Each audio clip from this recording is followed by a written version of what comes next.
Welcome to Law You Should Know. The law affects every aspect of our lives, our home, our jobs, and our recreational activities. Now you can learn about the law and how to protect yourself against the loss of your liberty or property. Learn how to stand up for your rights and seek compensation when you have been wronged. Your host for Law You Should Know is attorney Kenneth J. Landau with the Mineola law firm of Shane, Dox, Denisi, and Corker. He's a member of the Committee on Professional Ethics of the Bar Association of Nassau County and counsel to the Nassau Academy of Law. And now, here is your host for Law You Should Know, attorney Kenneth J. Landau. Hi, this is Ken Landau, and welcome to Law You Should Know. Sometimes we like to go a little bit beyond the law and learn about areas that might help lawyers be better people, and also that are of interest and importance to our listeners as well. I'd like to welcome Jendayi Harris, and she's going to discuss emotional intelligence for lawyers. And this will help us by understanding emotional intelligence. We're going to be better lawyers and learn to relate to people, lawyers and non-lawyers, in a better way. Jendayi, welcome to Law You Should Know. Well, thank you so much, Kenneth. That's an honor to be with you today. And just bring us up to speed. What is emotional intelligence? Emotional intelligence is the type of intelligence that helps us to become better people, as you mentioned. It is that emotional sense of making sure you're managing yourself well, making sure you're looking at emotions of other people, so socially intelligent, and then as well as relationships. So it's the other side of IQ. It's how do I identify my emotions and work with them for greater success.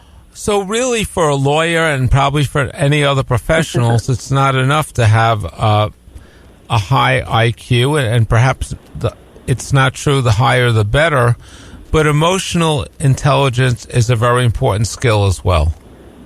That's right. So when studies have actually been done to show why the high IQ people didn't outperform the, average IQ people.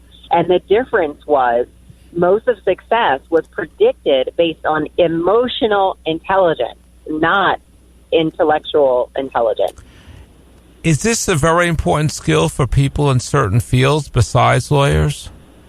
Any lawyer that has their own practice and is building their own practice absolutely needs this skill. In one study done by salespeople, in fact, it was L'Oreal Salesforce, the people who were trained up in IQ sold $91,000 more per year, bringing $2.5 billion total with their Salesforce into their firms because of the emotional intelligence difference. So whether you, for every day working with clients, for every day dealing with employees, for every day in your own home life and your own emotional world, emotional intelligence is the absolute skill that's needed for this economy and marketplace today. And we're going to learn more about what it means in a few minutes, but who first started using the term emotional intelligence? Daniel Goldman. He wrote a wonderful book on emotional intelligence, and he's really studying social intelligence. And how does social intelligence relate to everything? Okay, so emotional intelligence is 4 factors. Okay, so 4 different skills, I should say. So these skills are what each person. Some people are naturally good at one over the other. Some people are really bad at all of them. And so the 4 skills are, 1 is going to be your self-awareness. So this is your ability to recognize your emotions and be able to identify them and clarify them and understand when you're triggered and what's motivating you, what's not. So it's your own self-awareness. That's skill number 1. Skill number 2 is it's called self-management.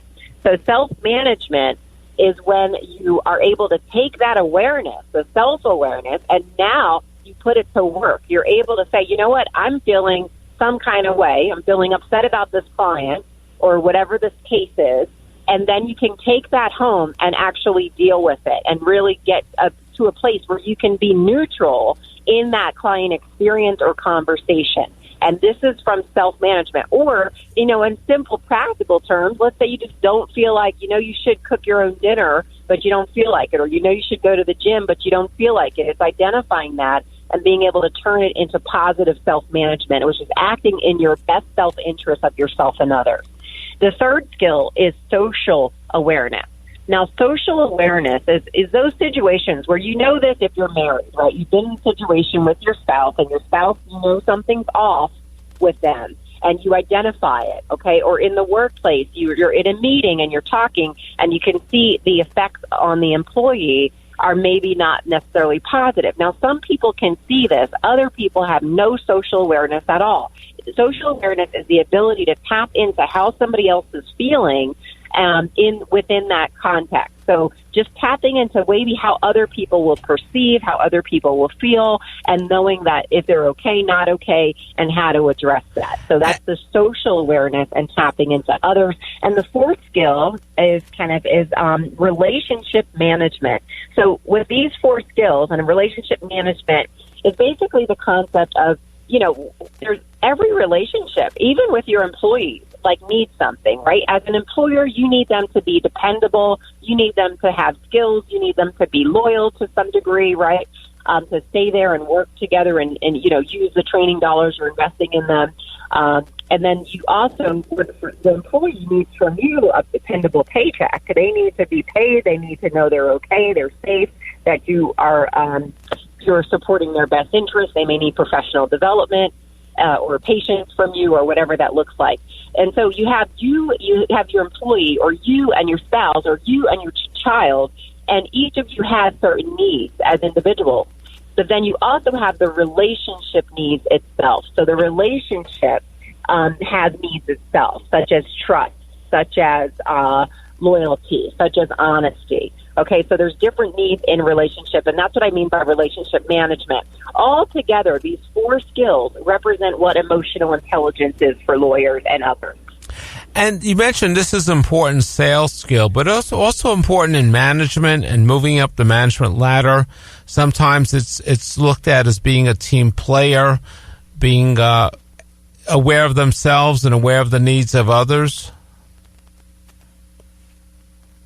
You got it. I mean, the effective manager, actually, in fact, studies were done on the best leaders. And yet again, emotional intelligence predicted 91% of somebody's success. I mean, that's a huge number as far as going up the ladder, as far as being a partner, and as far, in the firm, as far as being selected. It's the emotional intelligence that made the difference, in addition to, of course, the skill set and the competency. So when we are thinking about being a team player, that comes from being able to have those hard conversations, those soft skills, of having, of managing your emotions, but being able to conversate and talk about those hard things in a way that's not so harsh or demeaning, but in a way that's edifying to the other person and actually helps them listen to you. Think about it, Kenneth. When you think about the people that most impacted your life, and I'd like you to do this if you're driving in your car or you are, just listening to the show, I really want you to think about the person in your life who made the most impact on you. Maybe they were you remember. And sometimes it could be a negative impact as well, so you probably want to avoid those behaviors. Others better, but also yourself better, and working on that relationship with yourself so that you can become a better person for other people.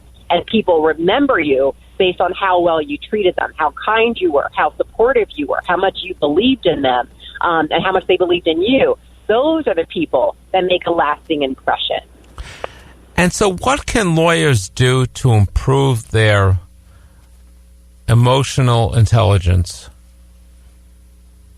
I would say the first thing to do, if you like books and reading, I didn't write a book on that topic exactly yet, right? But there's a great one that I'm trained in. So I'm a certified emotional intelligence coach by a group called Talent Smart, and I do executive coaching around it. So the first thing to do is, one, get an executive coach. I think that's the fastest way to grow, especially if you're experiencing any kind of ways that your emotions are hindering your success. If you're sabotaging yourself, if you're not sure how to tune in with people, if relationships are going sour, if you want to attract more clients, any of that, that an executive coach is a wonderful first start and a secret weapon to your success. And, lawyers are intelligent, but my favorite people to work with, I used to do a lot of work with a lot of corporate attorneys, and basically the attorney groups are fun. They have a lot of creative arts and good stuff. So I think executive coaching is one of your secret weapons to elevate your emotional intelligence. Another tip is a book I was going to mention called Emotional Intelligence 2.0. So this is from a group called Talent Smart. It's only $15-20 on Amazon, something like that. And you get it on Amazon, and what it comes with is a quiz. And I love it because the quiz is going to give you a score of how you do in those 4 areas I mentioned, of self-awareness, self-management, social awareness, and relationship management. You're going to be able to test yourself and actually see how you score. And don't be surprised if it's a little lower than you expected, because we can't see all of ourselves, right? Or we can get a feedback, but we can't see all of ourselves. So that would be another idea for you to get started with learning about emotional intelligence. And the good thing is, and you're helping us to do this, is that we can improve our emotional intelligence and probably help others to do it, perhaps with the help of an executive coach. You know what? Yes, you can. And here's another great learning, is that this skill, unlike your personality, so personality is about 10% and of the equation of success, right? So you want to be in a job that highlights and supports the kind of person you are and personality you have. But that's not as changeable, like it's core behavior. Intelligence, even IQ, we can learn different skill sets, but core IQ isn't really that changeable, maybe about 20%. Emotional intelligence, you can change. You can learn the skills that are needed.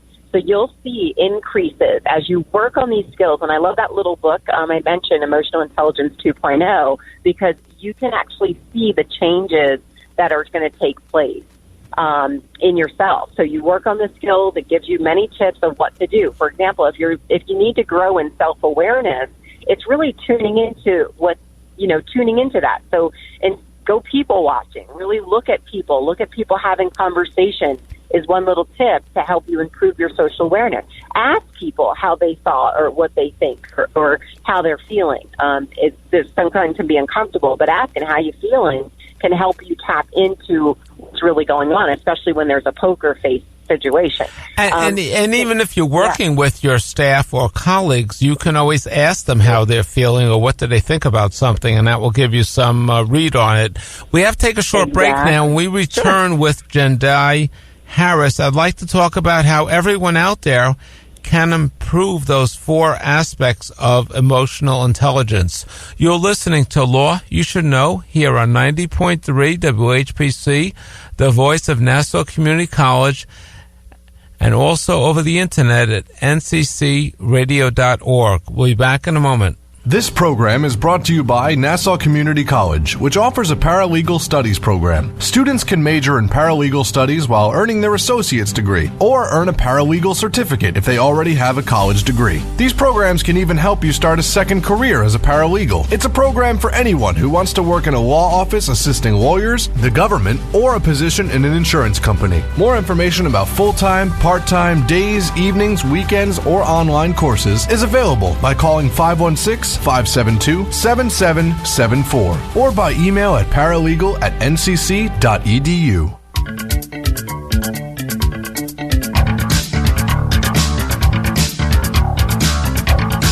Once again, we continue with Law You Should Know.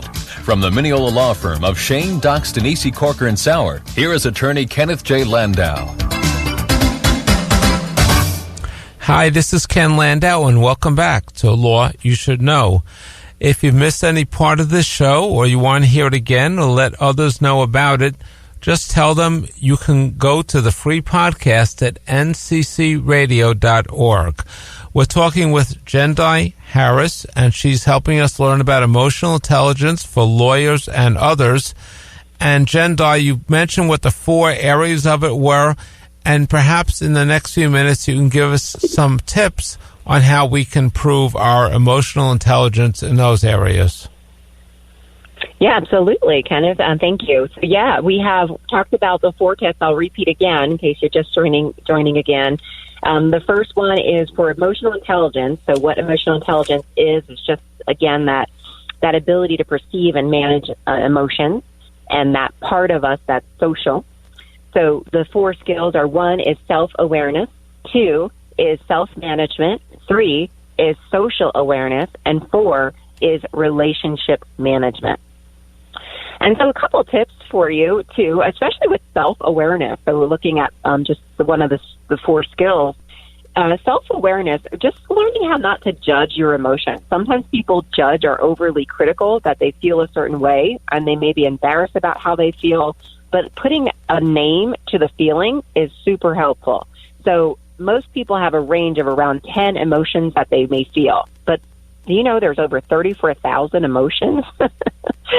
So learning how to put words to the expression. And many people also feel many things at one time. You may be relieved and excited and upset all at the same time. So just getting more language to your emotions is how you can improve in your self-awareness. And especially when you're triggered. When you're triggered, like, triggered means that you want to explode, or you're really upset about something, or you may implode. You may, get extra vodka or something that day. So looking at imploding is when we kind of, we do something harmful toward ourselves, like some addictive pattern in some way. So the trigger is helpful too. So whenever you have a strong trigger about anything, I mean, it could be an experience, an event, a conversation, a case, look at yourself. Like, why am I triggered here? Why, what's going on for me? Usually there's a relationship to the past that may cause the feelings of today. Okay, as a therapist, as a licensed professional counselor in Colorado, I've seen how people get triggered today, and it's really not the situation currently with your spouse or girlfriend. It's the situation from way back when with your mom and dad.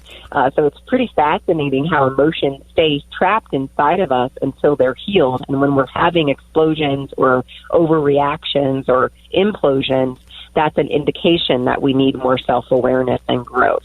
Okay, so that's tip 1. So I'm going to keep going?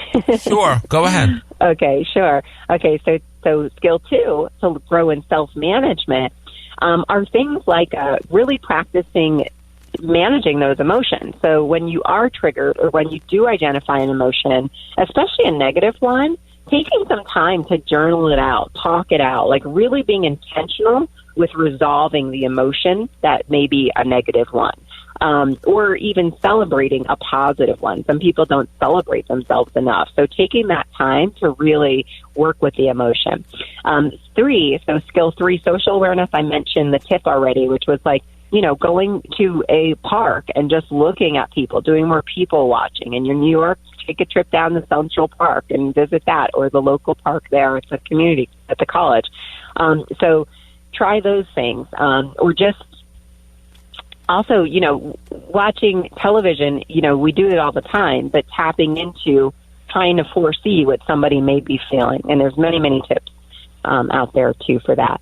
And then the 4th one, relationship management, is really understanding the fact that you can only bring 50% to any relationship, right? It has to be mutual exchange of give and take throughout the relationship to be a healthy one. And there's boundaries. There's things that work for you. There's things that don't work for you in your relationship. So really looking at that and bringing your 100% to that 50%, right? You can only do what you can do. Bring your best to the part of relationship that you can do, and working with your relationship so they become mutual, and being able to talk about the hard things that need to be talked about for you to be successful. We have to get really good at conflict, really good at managing conflict and not avoiding it, but addressing it in a loving way, in a healthy way, because nobody ever wants to be a jerk, right? We're responding and reacting out of different issues of life. And so when we are able to manage relationships well for the long haul, meaning, when you make friends with somebody, intend to be there as what's beneficial, and walking in a space of love and kindness and joy, and the fact that relationships are going to have conflict. It's inevitable. So the best thing to do, especially as you get closer, is to to know that, you know what, just because we have conflict doesn't mean it has to be the end of the relationship. Just because we have a situation or a difference of opinion doesn't mean it has to be the end. It's just talking through that so you can really build what the relationship needs, which is trust and honor and respect. You don't have to love your neighbor, but you do want to get along with your neighbor. Well, you want to love your neighbor as yourself, right? You want to be able to first of all love who you are, who God made you to be, but also to respect them and get along, with people in peace. Does it help to be less judgmental of people or situations? You know what? I find that it does. It helps but the most judgmental people are usually the ones who are lacking emotional health, and mental and emotional health, because they're judging themselves that way. Like, we only exhibit that which is in us, right, in the world. So when we have a strong irritation, we have to look at it within ourselves. We have to learn, we come to greater love and patience and kindness with people when we give that first to ourselves. When we're able to kind of let go of mistakes a little better. And this is the power of emotional fitness, okay? So emotional intelligence is one angle, and then emotional fitness is really how to process emotion quicker and really take time to process emotion quicker. So when we do that, we're able to be a little less judgmental. But there's many great teachers who say, as we judge somebody, it's also in us. And so looking at how we actually are working with other people in the world, because it's a reflection of ourselves. And how can you get your spouse or your boss or perhaps a good friend to increase their emotional quotient? Great question, Kenneth. Yeah, that's the thing. We can't. The best thing we can do to get others to change is to change ourselves. And we know when you've effectively changed. And what I mean by that is if you're in relationship with these people and you're doing what Harriet Lerner, Dr. Harriet Lerner, she has all these great books on just the dance of anger and dance of connection and dance of fear, really interesting books. But she talks about how relationships have a give and take, right? Or have a step. I step this way, you step that way. So let's say your spouse is a procrastinator, or you have an employee that's a procrastinator, and then they go into this procrastination cycle, and you do your nagging cycle, right? Like, hey, I'm just going to nag them to death to see if they'll move. And then suddenly, over time, something changes, the dance turns a different direction.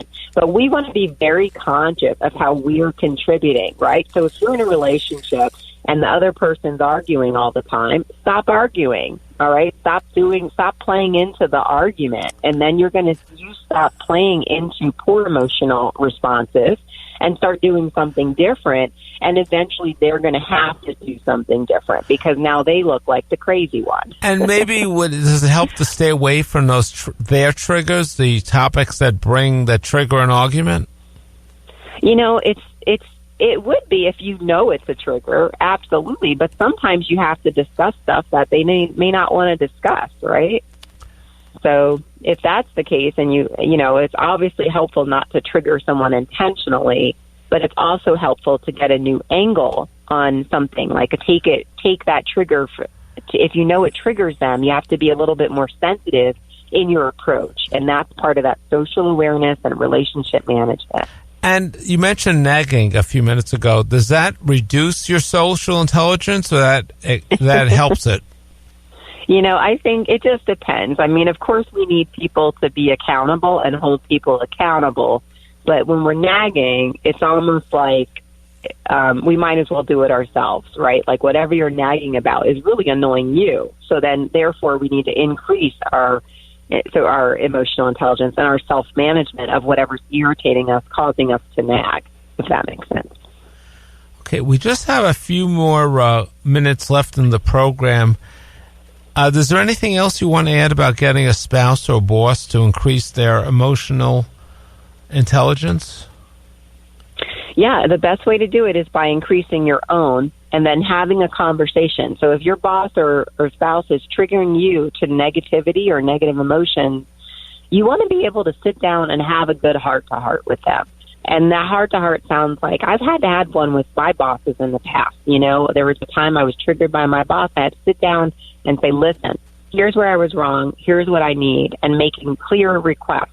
So that's one way. You manage your own emotions, right? But then you come back with, after you figure things out for your own self and what you need, it's about setting a boundary and making a clear request. So, boss, I don't like how you speak to me here, or the way you're speaking to me isn't working. I really don't find that effective. I'd like you to approach me with a little bit more kindness and respect. Okay? So very clear request. Now, that's scary to do for a lot of people, but it's a necessary element to growing. And what about your last topic, which is handling your emotions in the moment? Yeah. So emotional fitness is about how can I, and self-awareness as well. So emotional intelligence has those 4 skills we talked about today, and then that self-awareness piece of the being triggered. So emotional fitness is how we strengthen our emotional body. So we're body, soul, spirit. I mean, people may say it in different ways, but essentially we have a mind, will, and emotions, right? And we have a spiritual part of us. We have kind of a natural, worldly part of us.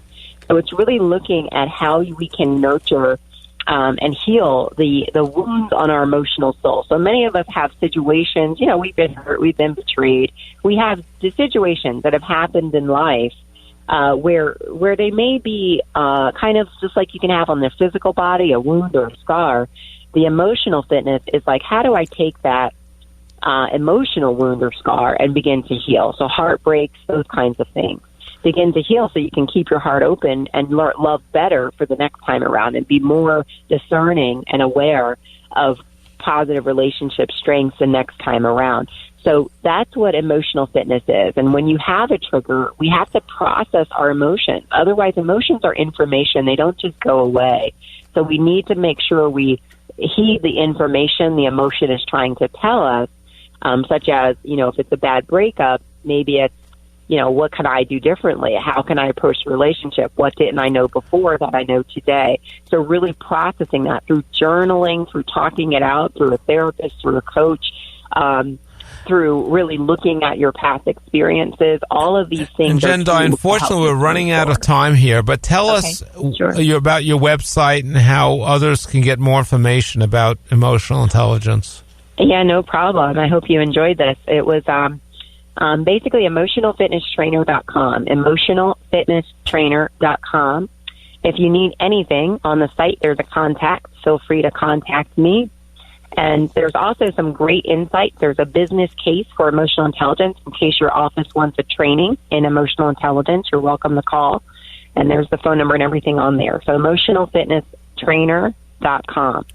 Jendayi, I'd like to thank you for the information you provided, and it sounds like it'll be helpful to everyone.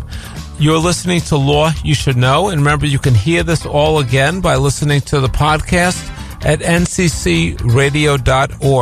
And you're listening to Law You Should Know on the voice of Nassau Community College, 90.3 WHPC. And please join us at this same time next week for another program on Law You Should Know.